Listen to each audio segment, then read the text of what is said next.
So let's start with MTN, one of the world's largest mobile phone companies, by which I mean with its 230 million odd subscribers.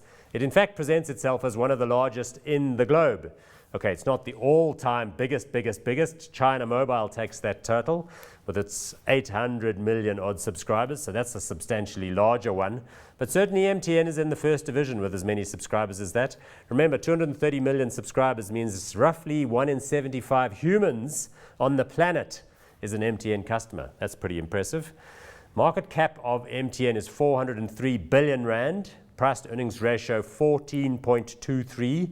Dividend yield of 7.3%. That's quite high, you'd have to say, so it's a good distributor. And the PE ratio isn't particularly high, so that makes it relatively inexpensive. You may argue relative to some of its peers on a global basis. Let's have a look at the 5-year share chart. Let's bring that up right now.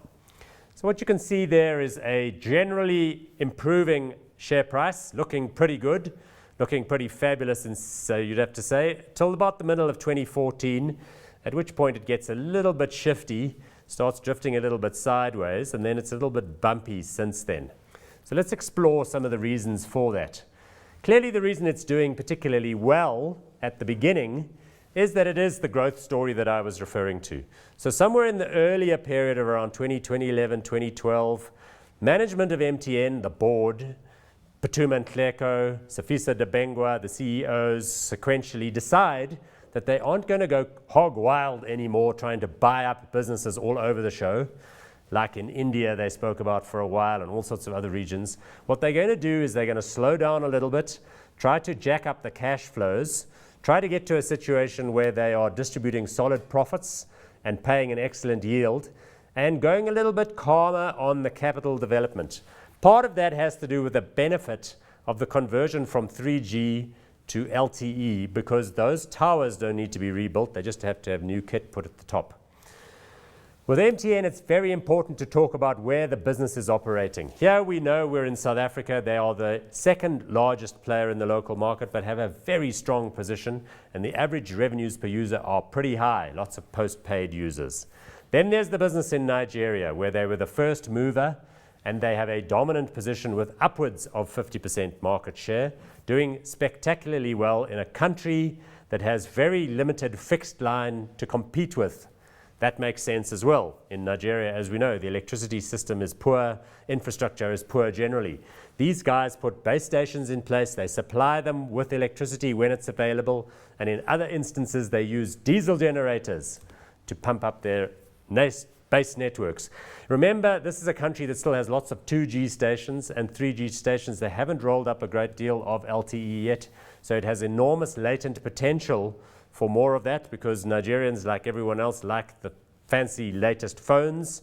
At this point, they're not able to use them except in certain areas to their fullest potential. Then there is another bunch of businesses under the MTN stable, and the other important one to note is Iran. Okay, so Iran is an unusual country, it must be said. It has a Shiite Muslim government that is pretty conservative, not very worldly or outward facing. They are, in many respects, dancing to their own tune. It's an interesting country so far as it has a big and young population that are hungry for outside information, but it has quite severe controls on the way that the internet can be accessed, because of the way that the regime there likes to keep a handle on things. MTN in Nigeria, attractive, but gets a little bit rough towards the end of 2014, and I think that's the principal reason for the chart that we saw earlier. And that is that, frankly, the slip in the oil price and the fact that MTN Nigeria was taking a bit of a dive, the Nigerian economy is having a rough time, that explains most of the move from around 250 back to about 200. Since then, well, the oil price has stabilized a bit. It's back at $60. Since then also, Iran appears to be getting back on terms with the world, because it's having a negotiation on an ongoing basis about being reintroduced into the world community with regard to its nuclear program. So that's a net plus, because then some profits that MTN has actually made in Iran can in fact be repatriated to South Africa. So MTN, for me, definitely a hot. It's currently a holding within our hot stocks portfolio. I own MTN personally and have done since they were at 12 rands a share. They now trade at around 220 or thereabouts. Sure, it's had its ups and downs. It's had issues with regard to Nigeria recently about shortages of diesel, but the results are good. This is a company that reports every January and again every June. We expect quarterly trading numbers. We expect solid sales with regard to new contracts, new lines, new customer connections here in South Africa, here in Nigeria, here in Iran. It's all good. Here in South Africa, people have been worried about mobile termination rates coming down. Well, the truth is those came down. So that effect can't be repeated. We now have a new base for MTN South Africa. I think those numbers are going to look pretty solid. And over time, there's good growth here, both on voice and on data. Enormous growth potential on data. South Africa, Nigeria, Iran will one day be amongst the richer countries in the world. The average revenues per user will be higher and higher and higher. This is definitely a stock you need to have in your portfolio. Definitely hot on this